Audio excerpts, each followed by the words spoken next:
नमस्कार दोस्तों, मैं कुणाल कालरा आपका अपने इस चैनल में बहुत बहुत स्वागत करता हूं। आज के इस वीडियो में हम बात करेंगे गुण मिलान या अष्टकूट मिलान डिटेल में होता क्या है, ये करते कैसे हैं। मतलब क्या होता है ये गुण मिलान, अष्टकूट मिलान जो हमारे को इतनी ज़रूरत पड़ती है कि हमें करना ही है। और उसके बाद मतलब जब भी शादी होनी है, क्योंकि बेसिकली ये अरेंज मैरिज के अंदर देखा जाता है। अरेंज मैरिज के अंदर होता क्या है कि जब भी हम शादी के लिए लड़का देखते हैं या लड़की देखते हैं, जब भी हम ब्राइड हंट या ग्रूम हंट कर रहे होते हैं, तो होता क्या है, हम सबसे पहले क्या करते हैं कि गुण मिला देते हैं। कि अगर कोई भी डिटेल मिलाने से पहले गुण मैच कर जाते हैं तो हम अगला स्टेप उठाते हैं, नहीं तो हम उस रिश्ते को आगे बढ़ने ही नहीं देते हैं। हम क्या करेंगे, अगर गुण मिलान गुण ठीक आ रहे हैं तो ठीक है, गुण ठीक नहीं आ रहे तो हम वहीं पे ही उसको ब्रेक मार के अगली ऐड के ऊपर कह सकते हैं या अगले उसके ऊपर चलेंगे, ऑप्शंस के ऊपर चलेंगे। तो ऐसा क्या है गुण मिलान में और ये करते कैसे हैं डिटेल में, कि क्या होता है अष्टकूट मिलान, ये मैं आपको बताऊंगा कि होता क्या है अष्टकूट मिलान। उसके बाद वीडियो के एंड में मैं ज़रूर बताऊंगा कि मैं इसके बारे में पर्सनली क्या सोचता हूँ या मैच मेकिंग में इसकी कितनी रिक्वायरमेंट पड़ती है। तो पहले बात करते हैं कि गुण मिलान होता क्या है डिटेल में, कि क्या होता है तारा, क्या होता है मैत्री, वर्ण, ये सारी चीज़ें मैं आपको इसमें बताऊंगा कि 8 के 8 ऑप्शंस होते क्या हैं कि जिनके गुण कंसिडर किए जाते हैं। तो इजी वे में मैं समझाने की कोशिश करूंगा। उसके बाद फिर हम बात करेंगे कि हम क्या सोचते हैं इसके बारे में, क्या एक्चुअल में होना चाहिए। तो चलिए टाइम वेस्ट किए बिना सीधा वीडियो स्टार्ट करते हैं।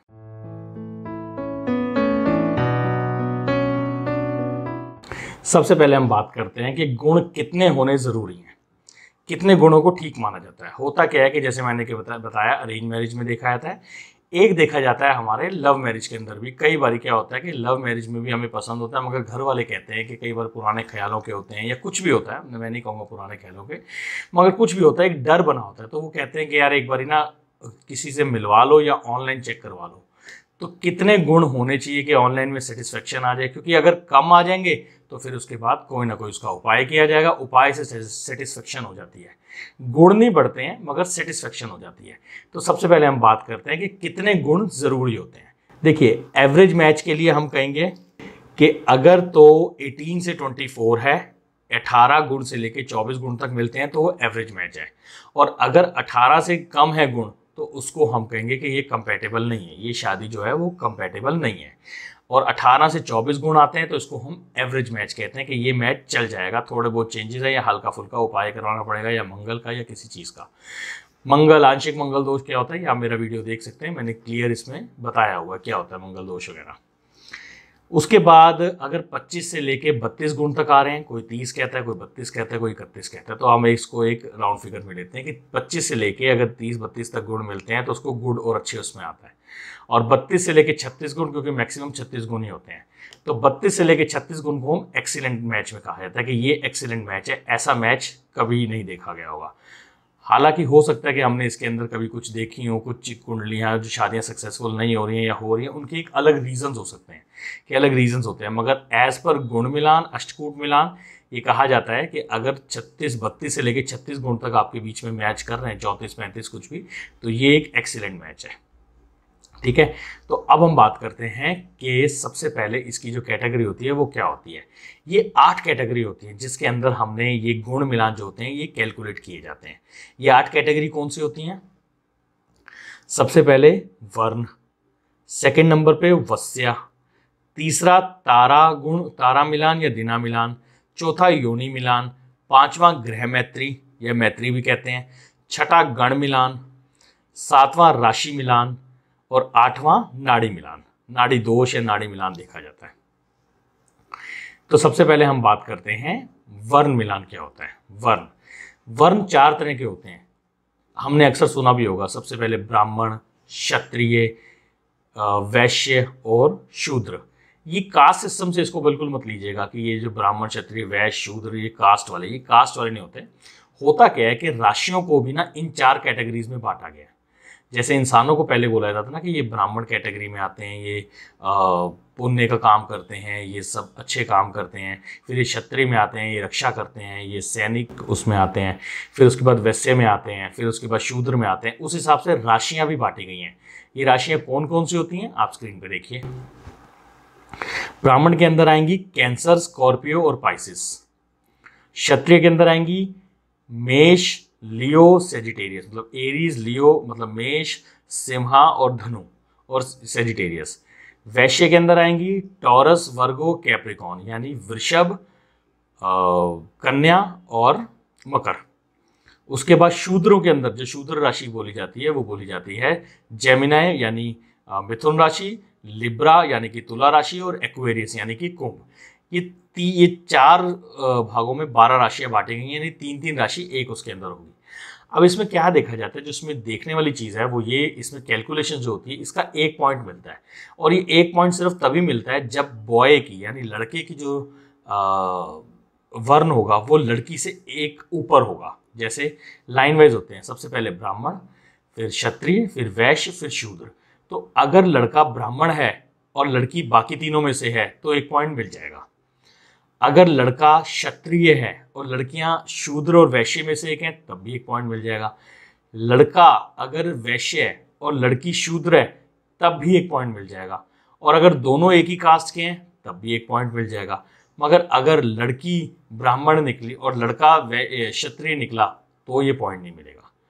लड़की अगर क्षत्रिय निकली और लड़का शूद्र निकला या वैश्य निकला तो भी ये कंसिडर नहीं किया जाएगा। तो अगर आपकी मैच मेकिंग में 1 पॉइंट आ रहा है तो इसका मतलब लड़के की जो राशि है। अच्छा, एक चीज़ मैं बताना भूल गया कि ये जो सारी कैलकुलेशन है ये मून के ऊपर होती है। ये सारी कैलकुलेशन मून के नक्षत्र के ऊपर होती है कि मून किस नक्षत्र में बैठा है, चंद्रमा किस राशि में बैठा है। ये सारी कैलकुलेशन सिर्फ मून को कंसिडर करके की जाती है। तो ये जो गुण मिलान होता है ये पूरा मून के ऊपर बेस होता है कि पूरा मून मतलब मून के नक्षत्र, मून की चाल, बाकी प्लैनेट्स का इसमें कोई रोल नहीं होता। तो ये मून की नक्षत्र के ऊपर सारा बेस होता है। तो मून किस राशि में बैठा है, अगर लड़के की कैसे राशि देखनी है, लड़के की राशि कैसे पता चलेगी, लड़के का मून चार्ट या लड़के का जो चंद्रमा है वो जिस राशि में बैठा होगा तो समझ लो वो उसकी राशि है। अगर लड़के का चंद्रमा मान लीजिए मिथुन में बैठा है तो इसका मतलब हो गया जो लड़का है वो शूद्र वर्ण का है। इस हिसाब से वर्ण तय किए जाते हैं।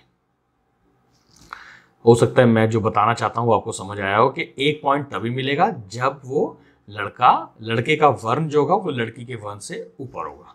ठीक है, अब बात करते हैं हम अपने अगले मिलान की, जो कि है वश्य मिलान। कि वश्य मिलान होता क्या है? वश्य, इसका मतलब नाम से आप समझ रहे हैं कि कौन किसके वश में है।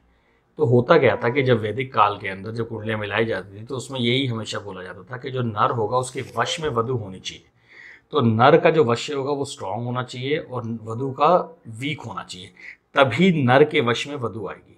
तो ये उस टाइम के मिलान के अंदर ये चीज़ें देखनी बहुत ज़रूरी होती थी। तो उस हिसाब से ये राशियों को भी बांटा गया है। 5 तरह के वश्य होते हैं। 5 तरह के वश्य होते हैं। सबसे पहला वश मानवा, मानव मतलब मानव। चतुष्पदा, चतुष्पदा मतलब 4 तरीके का जिनके 4 पाँव वाला जानवर है, इसका मतलब जानवर हो गए जिसके 4 पाँव होते हैं। वनचरा, वनचरा का मतलब हो गया वन में रहने वाला, मतलब वन वाला जानवर। जलचरा, जलचरा का मतलब हो गया पानी वाला जानवर, जो पानी के अंदर जैसे मछलियां हो गई या पानी के अंदर जो वन रहते हैं। तीसरा पांचवा होता है कीटा, कीटा का मतलब हो गया इंसेक्ट्स, जो इंसेक्ट्स होते हैं जो कीड़ों की श्रेणी में आते हैं। तो अब राशियां भी उस हिसाब से बांटी गई हैं। अब बड़े आसान तरीके से मैं आपको बताता हूँ, आपको समझ आ जाएगा। जैसे मानवा, मानवा के अंदर कौन सी राशियां आएंगी? मिथुन राशि, कन्या राशि, तुला राशि और पहली 15 डिग्री धनु राशि की, और कुंभ राशि। ये सब मानव राशि, मानव उसके अंदर आएंगी, मानव कैटेगरी के अंदर आएगी, नर कैटेगरी के अंदर। जेमिनी, वर्गो, लिब्रा, एक्वेरियस और जो पहला हाफ है सेजिटेरियस का, ये सब आएंगी हम नर में या मानवा में, जिसे हम कह सकते हैं।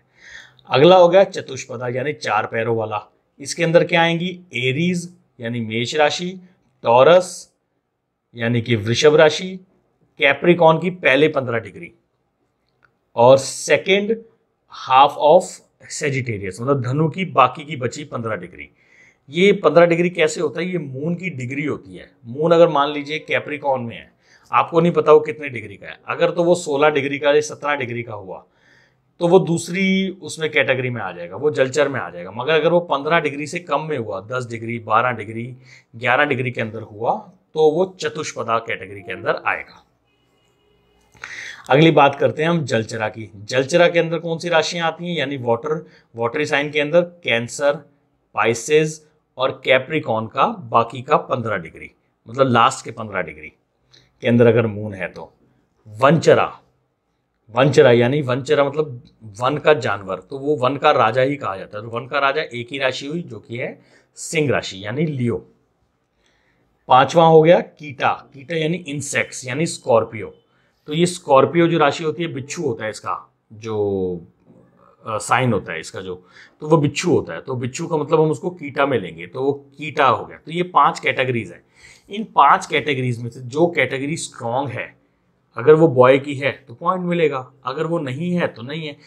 बेसिकली अगर एक ही वस्य के हैं दोनों तो पूरे पॉइंट मिलेंगे। 2 पॉइंट होते हैं इसके, 1 पॉइंट वाला 1 था, वस्य के 2 पॉइंट्स होते हैं। तो 2 पॉइंट्स अगर आपको पूरे चाहिए तो आप दोनों का एक जैसा वस्य हो, जैसे दोनों वनचरा हो या दोनों जलचरा हो या दोनों चतुष्पदा हो या दोनों नर हो। इस तरीके से अगर दोनों की कैटेगरी सेम है तो दोनों को 2 पॉइंट्स मिलेंगे। अदरवाइज जो लीडिंग होगा, जैसे मानव जो होता है वो जलचरा को खाता है। तो क्यों होता क्या है कि मानव जलचरा को खाता है, क्यों? क्योंकि जल के जीवों को खाता है, जैसे मछली वगैरह इंसान खाता है। तो उस हिसाब से इनके पॉइंट्स हाफ हो जाएंगे। तो ये कैटेगरीज होती हैं इनके पॉइंट्स मिलने की।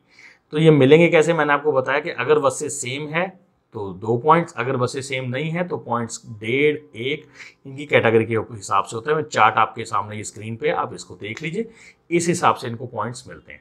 तो ये था वस्य मिलान का। अब हम बात करते हैं हमारी अगली कैटेगरी की, जो कि है तारा मिलान। तारा यानी दिना मिलान। आइए अब बात करते हैं हम तारा मिलान। ठीक है, तारा मिलान, दिना मिलान होता क्या है? ये तारा को, नक्षत्र को बोला जाता है तारा, कि चंद्रमा जन्म के समय किस नक्षत्र में था, किस नक्षत्र में। ये कंपैटिबिलिटी के लिए देखा जाता है। ये वाला जो पॉइंट होता है, ये देखा जाता है कि लड़के की लड़की से कंपैटिबिलिटी कैसे है, दोनों मैच मेकिंग में कंपैटिबिलिटी कितनी है। और ये कंपैटिबिलिटी कैसे चेक करेंगे? हम पर्सनली उनका चेक नहीं करेंगे, नेचर और चीज़ें, हम सिर्फ मून की राशि, मून का नक्षत्र चेक करेंगे कि मून का नक्षत्र लड़के के मून का नक्षत्र और लड़की के मून का नक्षत्र कंपैटिबल है या नहीं है। होता क्या है, इसका एक कैलकुलेशन मेथड होता है। तो ये कैलकुलेशन मेथड में होता क्या है कि लड़के से जैसे 27 नक्षत्र लिखे जाते हैं, इसके अंदर 9 तरह के नक्षत्र होते हैं। 9 तरह के नक्षत्र होते हैं, इनके नाम होते हैं, आपकी स्क्रीन के ऊपर आप देख सकते हैं। जन्म तारा, संपत तारा, विपत तारा, शीमा तारा, प्रतियाग तारा, सातका तारा, वदई तारा, मैत्रा, परमा मैत्रा। ये इस तरह के 9 कैटेगरीज में बांटा जाता है। 3-3 नक्षत्र, इसमें 27 नक्षत्र होते हैं, 3-3 नक्षत्र इस एक के अंदर आते हैं। इसके अंदर जो 3, 5 और 7 होता है, अगर ये रिमाइंडर है, मैं बताऊंगा इसको कैसे करते हैं, अगर ये आ जाए कैलकुलेशन के अंदर तो उसको नेगेटिव माना जाता है। अब ये क्या करेंगे, जैसे लड़के का नक्षत्र मान लीजिए रोहिणी है और लड़की का मृगशीरा है, कोई भी नक्षत्र है, तो ये कैलकुलेशन शुरू करते हैं लड़के के नक्षत्र से लेके लड़की के नक्षत्र तक। 1, 2, 3, 4, ये सारी कैलकुलेशन में एक सेपरेट वीडियो बनाऊंगा, इसलिए इसमें कंफ्यूज मत होइए। आप सिर्फ बेसिक समझ लीजिए कि लड़के के नक्षत्र से लड़की के नक्षत्र को गिना जाता है और उसके बाद उसको 9 से डिवाइड किया जाता है। मान लीजिए लड़के के नक्षत्र से और लड़की के नक्षत्र के बीच में पॉइंट आ गए 15। अब वो 15 को 9 से डिवाइड करेंगे। अगर हम 15 को 9 से डिवाइड करेंगे तो रिमाइंडर कितना बचेगा? 9 1 1, 6 रिमाइंडर बचेगा। तो ये जो 6 आए इवन नंबर हुआ, 3, 5 और 7 में से नहीं आया। तो 3, 5 और 7 में से नहीं आया, 6 आया, तो इसको पूरा 1.5 पॉइंट मिलेगा, क्योंकि इसका पूरा जो होता है, इस पॉइंट का 3 नंबर मिलते हैं, 3 अंक मिलते हैं, 3 पॉइंट्स मिलते हैं। तो उसके अंदर से अगर लड़के से लड़की की कैलकुलेशन करी नक्षत्र की और अगर इवन नंबर आ गया तो 1.5 पॉइंट मिल गया। अब लड़की से लड़के का भी कैलकुलेट करेंगे, उसी हिसाब से गिनती शुरू करेंगे। अब मान लीजिए उसमें आ गया 12, मान लीजिए 12 आ गया, तो 12 के सम 9 से डिवाइड करेंगे तो क्या आएगा? 3 रिमाइंडर बचा। अब 3, 5 और 7 के अंदर से 3 में आ गया ये रिमाइंडर। तो जो 3 में रिमाइंडर आ गया तो इसका मतलब हो गया कि 3 का रिमाइंडर आते ही ये अशुभ हो गया, तो इसको 1.5 पॉइंट नहीं मिलेंगे। तो इसके जो इस मैच के अंदर जैसे हमने पीछे बताया वो 2 पॉइंट कैसे मिलते हैं, वैसे इसके अंदर जो 3 पॉइंट मिलेंगे वो 1.5 पॉइंट एक मिल गए, क्योंकि लड़के की तरफ से कैलकुलेशन ठीक थी मगर लड़की की तरफ से मैच में ठीक नहीं आया, तो इसका ये मतलब हो गया इसके पॉइंट 1.5 ही मिलेंगे, पूरे 3 नहीं मिलेंगे। अगर रिमाइंडर मान लीजिए 4 आ जाता, 6 आ जाता, 8 आ जाता तो ये ज़रूर मिल जाते। तो इस पॉइंट का ऐसी कैलकुलेशन होती है, ये कंपैटिबिलिटी स्टार की चेक की जाती है। अब हम चलते हैं हमारे अगले मिलान की तरफ, योनि मिलान। योनि मिलान क्या होता है? योनि मिलान देखा जाता है बेसिकली प्राइवेट पार्ट्स का मिलान, एक तरह से सेक्सुअल कंपैटिबिलिटी चेक की जाती है कि योनि मिलान होता क्या है कि ये स्टार्स को ना किसी तरीके से, सॉरी स्टार्स को कह रहा हूँ, हमारी जो राशियों को, नक्षत्रों को ये बांटा जाता है किस योनि के अंदर आती हैं। तो वो जानवरों से रिलेटेड और वो हर चीज़ से रिलेटेड योनि बांटी जाती है। तो फिर उसमें बताया जाता है कि कौन सी योनि पावरफुल है, लड़के की कौन सी योनि और लड़के की कौन सी योनि। तो ये उस तरीके से एक कैलकुलेटिव मेथड था जिस तरह से बनाया हुआ था। ये आप स्क्रीन पे देख सकते हैं किसको कौन सी योनि दी गई है, फिर उसके बाद कैलकुलेशन कैसे होती है मैं आपको बताता हूँ। ये स्क्रीन पे आप देख रहे हैं योनि, अश्व योनि यानी घोड़ा। ये कौन से नक्षत्र आते हैं इसके अंदर? अश्विनी और शतभिषा। गजा के अंदर भरनु और रेवती। मेष के अंदर, मेष आप समझ रहे हैं, पुष्य और कृतिका। सर्प योनि, सर्प योनि का मतलब हो गया सांप की, जिसके प्राइवेट पार्ट सांप की तरह होते हैं, ये कंसिडर किया जाता है। वो रोहिणी और मृगशिरा। श्रवण का मूल और आर्द्रा, मार्जरा। इस तरीके से ही आप सारे देख सकते हैं। मृगा का ज्येष्ठा और अनुराधा, ये नक्षत्रों के नाम है, ज्येष्ठा अनुराधा।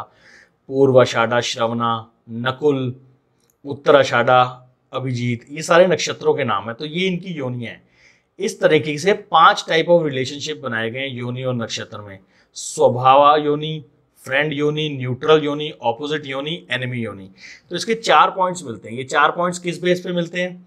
अगर स्वभाव योनि हो गया, मतलब अगर दोनों की सेम योनि होगी तो इस मैरिज को बड़ा अच्छा पॉइंट माना जाता है, दोनों को 4 पॉइंट्स मिल जाएंगे कि दोनों की योनि सेम है। जैसे मान लीजिए कि लड़का हो गया, ये आप देख रहे हैं स्क्रीन के ऊपर, मेष योनि के हो गए मान लीजिए, पुष्या और कृतिका। अगर मान लीजिए दोनों नक्षत्रों के हैं, एक लड़का पुष्य का है और लड़की कृतिका की है, तो दोनों की समझ लीजिए योनि सेम हो गई, दोनों की योनि सेम हो गई। अगर दोनों की योनि सेम हो गई है तो इसका मतलब हो गया कि ये जो है ये इनको पूरे 4 पॉइंट्स मिल जाएंगे। फ्रेंड्स योनि का मतलब हो गया कि दोनों योनियां फ्रेंड्स होनी चाहिए आपस में। फ्रेंड्स कौन कौन से होते हैं? जैसे इंसान और गाय योनि, ये तरह से फ्रेंड्स योनि के अंदर आएंगी। और न्यूट्रल योनि यानी दोनों एक दूसरे को ना पसंद करते हैं, ना दुश्मन है, ना पसंद करते हैं, तो वो न्यूट्रल योनि में आ गई। ऑपोजिट योनि मतलब बिल्कुल ऑपोजिट हो गई। एनिमी योनि का मतलब वो दोनों योनियां आपस में दुश्मन है, जैसे शेर और बकरी, ये दोनों योनियां दुश्मन होंगी। तो इसके पॉइंट्स ऐसे मिलते हैं कि अगर दोनों योनियां सेम होंगी तो 4 पॉइंट्स, अगर ग्रूम की और ब्राइड की फ्रेंडली योनि होंगी तो 3 पॉइंट्स, अगर न्यूट्रल होंगी तो 2 पॉइंट्स, अगर दोनों ऑपोजिट होंगी तो 1 पॉइंट, और अगर दोनों एनिमी होंगी तो 0 पॉइंट्स। इस हिसाब से इनको योनि के बीच में कैटेगराइज किया जाता है। इसमें बताया जाता है कि एक्चुअल में कि अगर दोनों की योनियां ऑपोजिट हुई, कि मान लीजिए एक गाय की है और एक शेर की है, तो दोनों दुश्मन हो गए, क्योंकि गाय, शेर जो है वो गाय को खा जाएगा। दुश्मन तो नहीं कहेंगे, दुश्मन में आ जाएगा सांप और नेवला। तो ये इस तरह की दुश्मन योनि आ गई कि सांप की होगी और नेवले की होगी, तो अगर हस्बैंड वाइफ होंगे तो दोनों लड़ेंगे, शेर गाय को खा जाएगा। तो उस हिसाब से ये उसमें आगे ऑपोजिट में आ गई। तो इस तरह से योनि को कैटेगराइज किया जाता है कि दोनों हस्बैंड वाइफ जो होंगे वो सेक्सुअल कंपैटिबल नहीं होंगे। तो ये कैटेगराइज करने का एक पुराना वे था कि भैया इस तरीके से वो नक्षत्र देखे जाते थे, जो नक्षत्र होता था उस हिसाब से उनकी योनियां तय की जाती थी। अब हम चलते हैं हमारे अगले पॉइंट के ऊपर। अगला जो हमारा मिलान है जिसके 5 पॉइंट्स मिलते हैं हमारे को, वो 5 पॉइंट्स बेस होते हैं कि ग्रह मैत्री मिलान जो होता है, ये देखा जाता है कि हमारे जो राशियां हैं, जो चंद्रमा की राशि है उसके जो लॉर्ड है उनका आपस में बिहेवियर कैसा है, उनका आपस में नेचर कैसा है, फ्रेंडली नेचर है, एनिमी नेचर है, कैसा नेचर है। जैसे अगर मान लीजिए कि हमारी जैसे एक राशि होगी कुंभ राशि, कुंभ राशि का जो लॉर्ड है वो सैटर्न है यानी शनि है, और लियो राशि का जो लॉर्ड है वो सूर्य है। तो सन और सूर्य जो होंगे वो एनिमी होते हैं, तो इसमें एनिमी के पॉइंट्स नहीं मिलेंगे। इसमें जो फ्रेंडली नेचर होंगे बहुत सेम अगर उसके होते हैं लॉर्ड के तो पूरे पॉइंट्स मिलेंगे 5 के 5। अगर सेम के नहीं होंगे, फ्रेंडली होंगे तो मार्क्स मिलेंगे। उस हिसाब से डिक्रीजिंग ऑर्डर में इसमें पॉइंट्स मिलेंगे। तो ये लिस्ट जो है ये आप देख लीजिए, ये लिस्ट के मुताबिक होगा कि जैसे एरीज और मेष राशि और स्कॉर्पियो, इसके को लॉर्ड कौन है, इसके लॉर्ड है मंगल, ठीक है। उस हिसाब से टॉरस और लिब्रा के लॉर्ड कौन है, टॉरस और लिब्रा के जो लॉर्ड हैं वो है वीनस। उस हिसाब से मिथुन और कन्या के जो हैं लॉर्ड कौन है, मरकरी। तो ये इनके एक एक लॉर्ड है। अब इनके जिस लॉर्ड के साथ दोस्ती होगी, न्यूट्रल होंगे, एनिमी होंगे, उस हिसाब से इनके जो मार्क्स हैं वो मिलेंगे पॉइंट्स के। ये देखिए आप स्क्रीन के ऊपर सन के जैसे फ्रेंड्स कौन होंगे, मून, जुपिटर और मार्स। न्यूट्रल में किसके हैं, मरकरी। और एनिमी किसके हैं, वीनस और सैटर्न के। यानी जो सन है अगर वो मून की किसी राशि के साथ फ्रेंडशिप है तो उसमें है तो फ्रेंड में आएंगे, तो फ्रेंड में आएंगे तो मार्क्स मिलेंगे। जैसे सन और मून है, अगर दोनों मून राशि के हैं तो दोनों को 5 पॉइंट्स मिलेंगे। अगर वो सन के साथ है तो सन और मून की फ्रेंडशिप है, ठीक है, तो उसके बाद जो होंगे अगर फ्रेंडशिप साइन के अंदर है तो उनको 4 पॉइंट्स मिलेंगे। और अगर वो न्यूट्रल राशि के अंदर है उस हिसाब से उनको 4 पॉइंट्स मिलेंगे। न्यूट्रल साइन के अंदर है तो उनको 3 पॉइंट्स मिलेंगे। अगर एनिमी साइन के अंदर है तो उस हिसाब से मार्क्स जो हैं वो इनके प्लस माइनस होते रहेंगे। तो ये चार्ट है, चार्ट से आपको पता चल जाएगा कि कौन से साइन के हैं और आपके जो उनके जो लॉर्ड है वो कौन से साइन के अंदर उनका लॉर्ड है, तो उस हिसाब से मार्क्स इसके अंदर मिल जाएंगे। तो ये था हमारा ग्रह मैत्री मिलान। अब हम बात करते हैं हमारे अग्नि मिलान के बारे में, जो कि है गण मिलान। गण मिलान होता क्या है? गण मिलान होता क्या है कि हमारे जो 27 नक्षत्र होते हैं इनको 3 पार्ट्स में बांटा जाता है। अभी जैसे हमने पीछे उसमें देखा था 9 पार्ट्स में बांटा गया था, अब हम इसमें देखेंगे 3 पार्ट्स में, जो कि गण कौन से बनाते हैं, एक देवगण, दूसरा मनुष्य गण, तीसरा राक्षस गण। तो अगर लड़का और लड़की एक ही गण के होते हैं, जैसे देवगण के हुए दोनों, तो इनको पूरे 6 पॉइंट्स मिल जाएंगे। अगर देवगण का लड़का है और लड़की मनुष्य गण की है तो 5 पॉइंट्स मिल जाएंगे कि एक मनुष्य गण और देवगण चल जाएगा। मगर अगर देवगण की लड़की है या लड़का है और लड़की जो है वो राक्षस गण की है, राक्षस गण की, तो 0 पॉइंट्स मिलेंगे। एक ही गण के अगर मानो लड़का भी राक्षस गण का है, लड़की भी राक्षस गण की, दोनों के नक्षत्र, मेरी बात समझ रहे, चंद्रमा जिस नक्षत्र में होता है, तो दोनों को 6 पॉइंट्स मिलेंगे। मगर अगर उनके गण अलग अलग हैं, देव और राक्षस के गण हैं, तो 0 पॉइंट्स। मनुष्य और राक्षस में कई बार एक्सेप्शंस ली जाती हैं, कुछ वेबसाइट जो होती हैं वो पॉइंट्स दे देती हैं, कुछ नहीं देती हैं, तो ये एक्सेप्शंस के साथ देखा जाता है। मगर ज़्यादातर इसके अंदर नेगेटिव होता है कि अगर गण राक्षस गण का कोई एक आ जाए तो। अब ये जो राक्षस और ये जो है ये कैटेगराइज किसमें किया जाता है, नक्षत्रों के हिसाब से। चलिए हम चलते हैं, अभी इसके ऊपर डिस्कशन नहीं करेंगे, हम चलते हैं हमारे अगले टॉपिक के ऊपर, हमारा जो अगला दोष आता है। अब बात करते हैं हम अपने अगले मिलान के बारे में, जो कि है हमारा राशि मिलान या भकूट मिलान। भकूट मिलान होता क्या है? इसमें 7 पॉइंट्स यानी 7 पॉइंट्स दिए जाते हैं। ऐसा क्या होता है भकूट मिलान, इस बारे में काफ़ी चर्चा होती है, तो चलिए बात करते हैं। होता क्या है कि इसमें देखा जाता है कि लड़के की चंद्र राशि और लड़की की चंद्र राशि क्या है, मून साइन यानी कि राशियां, नक्षत्र किस राशि में बैठा हुआ है। अब चंद्रमा की राशि मान लीजिए एक है, मान लीजिए चंद्रमा मेष में बैठा हुआ है, एरीज में बैठा हुआ है, और लड़की की अगर मीन राशि होगी, एक कॉम्बिनेशन होता क्या है कि इसमें गिनती ली जाती है, इसमें गिनती ली जाती है। मेरी से गिनती शुरू करेंगे, 1 2 3 4 ऐसे करते हुए ये 12 में आएगी, और जब हम वहां से गिनती शुरू करेंगे पाइसिस से, मीन राशि से, तो वो दूसरा आएगा। तो इसमें जो कॉम्बिनेशन बनते हैं, जो कि सबसे अच्छे कॉम्बिनेशन कहा जाते हैं, वो कहा जाता है कि इनकी जो गिनती होती है, वो जो गिनती आती है, अगर तो वो 1 1 आ रही है, यानी कि अगर दोनों मेष राशि के हैं तो मिलान बहुत बढ़िया, 7 पॉइंट्स मिल जाएंगे। अगर मान लीजिए एक मेष राशि का है और दूसरा तुला राशि का है, तो भी 7 पॉइंट्स मिल जाएंगे, क्योंकि ये 1:7 का रेशियो बन गया। अगर हम गिनती लेंगे मेष से तुला तो 1 से 7 आएगा, और हम वहां से गिनती लेंगे तो 7 का आएगा। तो इस हिसाब से ये कैलकुलेशन होती है। अगर इसके अंदर ही कॉम्बिनेशन, जो खराब कॉम्बिनेशन माने जाते हैं, वो माने जाते हैं 2 और 12 का, 5 और 9 का, 6 और 8 का। 6 और 8 का मतलब हो गया अर्षट योग बोलते हैं इसको। तो इस हिसाब से ये षडाष्टक योग बोलते हैं कि 6 और 8 षड अष्टक, कि 6 और 8 का कॉम्बिनेशन बन गया तो ये बहुत झगड़ा होगा और छठे और आठवें के मिलन की वजह से ये दोनों की जम नहीं पाएगी, तो इसके अंदर मार्क्स नहीं मिलेंगे। इसके अंदर आपको मार्क्स चाहिए तो आपकी जो कैलकुलेशन है, मैं डीप में कैलकुलेशन करवाऊंगा, आप उसकी चिंता मत कीजिए, मगर ये वीडियो पहले ही बहुत लंबा हो चुका है, तो मैं आपको बेसिक बता रहा हूँ कि इसके अंदर अगर कॉम्बिनेशन बनना है तो वो 6-8 का ना बने, 6-8 का ना बने, नवम पंचम का ना बने, और इसके अंदर 2 और 12 का ना बने। तो इस तरह का अगर कॉम्बिनेशन बनता है तो उसके साथ प्रॉब्लम रहेगी, तो इसके अंदर मार्क्स नहीं मिलेंगे। हम सिर्फ इसकी बात कर रहे हैं कि मार्क्स किसके अंदर मिलेंगे और किसके अंदर नहीं मिलेंगे। अब हम चलते हैं हमारे अगले पॉइंट के ऊपर, जो कि है नाड़ी पॉइंट, जिसके 8 पॉइंट वैलिड होते हैं। इसमें होता क्या है कि जो हमारे नक्षत्र होते हैं इसको 3 पार्ट्स में बांटा जाता है, 3 तरह की नाड़ियाँ, एक आदि नाड़ी, एक मध्य नाड़ी, एक अंत्य नाड़ी, 3 तरह की नाड़ी होगी। इसके अंदर तीनों के अंदर नक्षत्र डाले जाते हैं, मून के नक्षत्र।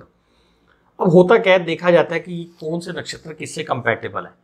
अगर लड़का लड़की एक ही नाड़ी के आ जाएं, कि मान लीजिए उनकी जो कैटेगरी है एक ही नाड़ी के अंदर पड़ जाए, जैसे आप चार्ट देख रहे हैं, लड़का मान लो धनिष्ठा नक्षत्र का है और लड़की पूर्वाषाढ़ा की है या पुष्यामी की है या उत्तर भाद्रा की है, तो अगर ये सेम आ जाते हैं तो इसका मतलब दोनों की कुंडली में नाड़ी दोष है। और ये नाड़ी दोष के ऊपर आपको बहुत सारे वीडियोस मिल जाएंगे कि नाड़ी दोष से प्रॉब्लम क्या क्या होती है, नाड़ी दोष से एक्चुअल में क्या क्या प्रॉब्लम होती है, किस वजह से क्या होता है, कैसे होता है, ये सारी चीज़ें आपको मिल जाएंगी। तो तभी कहते हैं कि इस कुंडली में नाड़ी दोष है। और 8 पॉइंट खत्म हो जाते हैं, सीधा ही 36 में से 8 पॉइंट खत्म। अगर दोनों की नाड़ियां अलग हैं तो पॉइंट्स मिल जाएंगे, नाड़ियां सेम है तो पॉइंट्स नहीं मिलेंगे। ये थी नाड़ी दोष की पूरी कैलकुलेशन, कि पूरा नाड़ी दोष ये जो होता है अष्टकूट मिलान, 8 कूटों का मिलान, ये क्या होता है। और जैसे मैंने कहा था, शुरू में बताया था कि मैं वीडियो के एंड में अपनी राय बताऊंगा कि इसमें मैं क्या सोचता हूँ। देखिए, हमने सारी चीज़ों के ऊपर बात की है, किन बेसिस के ऊपर पॉइंट मिलते हैं। आपने एक चीज़ नोट की कि हमने जो सारी गुण मिलान किया वो सिर्फ चंद्रमा के बेस पे किया, कि चंद्रमा की कौन सी राशि है, चंद्रमा कौन से नक्षत्र में है, चंद्रमा कौन से राशि में है, उसकी राशि से कैलकुलेशन किया, सिर्फ चंद्रमा को फोकस करके। क्या मैरिड लाइफ के अंदर या शादी के अंदर सिर्फ चंद्रमा का बेस होता है? हमारे 9 ग्रह हैं, 12 हाउसेज हैं, हर हाउसेज का अलग अलग इफेक्ट होता है। इतनी डीप कैलकुलेशन है, एक एस्ट्रोलॉजर इतनी डीप और इतनी मेहनत से कैलकुलेशन करता है और आपके बारे में कुछ बताता है कि मैच सही रहेगा, ये शादी में क्या होगा। क्या उसको कैटेगराइज सिर्फ एक ऑनलाइन मेथड से हो सकता है? हर जगह होड़ लगी हुई है, क्योंकि वेबसाइट्स भरी पड़ी हैं कि आपको 2 मिनट में वो कुंडली मिलान करा देंगे, उसके बाद वो नाड़ी दोष बन जाएगा, फिर नाड़ी दोष का आप उपाय कराएंगे। मगर एक्चुअल में क्या आपको पता होगा कि ये प्रॉब्लम क्या आ रही है? ये लिमिटेड सोर्स है। ये जो हमने देखा है, आज हमने जो पॉइंट्स बताए हैं, इसमें लिमिटेड सिर्फ एक नक्षत्र बताना कि ये नक्षत्र इसका दुश्मन है। हस्बैंड वाइफ में प्यार भी होता है, दुश्मनी नहीं होती। मिसअंडरस्टैंडिंग मैं नहीं कहूँगा, मगर होता क्या है कि आदमी जितना मर्जी सब टैलेंटेड हो, जितना मर्जी समझदार हो, जब हम एक आदमी के साथ पूरा दिन गुजारते हैं या हम किसी के साथ एक ज़िंदगी गुजारते हैं, तो हमें लगता है कि हमारी वैल्यू कम हो रही है। ऐसा नहीं है। होता क्या है कि वो फेमिलियर हो जाते हैं तो आपको एक्स्ट्रा रिस्पेक्ट नहीं मिलती। जब एक्स्ट्रा रिस्पेक्ट नहीं मिलती, वो लड़ाइयाँ शुरू होती हैं। रीज़न ये नहीं है कि वो दुश्मन हो गए, अति दुश्मन हो गए, वो योनि हो गई। मतलब कैसे, ये कौन मिलान करेगा कि आदमी शेर का मिलान है और उधर शेर का रिश्ता गाय के साथ। मान लीजिए कि 2 योनियों का इन्होंने मैच कर दिया कि शेर वाली और गाय वाली योनि के। आपको मेरे पास मैच कराने आया हुआ है, मैं उसको ये कह रहा हूँ कि जी आपकी शेर की योनि है और आपकी गाय की योनि है। मतलब आदमी को कह रहा हूँ मैं आपकी गाय की योनि है और आपकी जो वाइफ है उसकी शेर की योनि है। ये क्या सेक्सुअल कंपैटिबिलिटी हो गई? इस तरह से कैसे? वो बताया जाता था कि भैया ये गाय वाला नक्षत्र है तो उन्होंने गाय की योनि बना दी। ऐसा नहीं कि शेर योनि वाला होगा तो गाय वाली योनि को खा लेगा, ऐसा नहीं होता।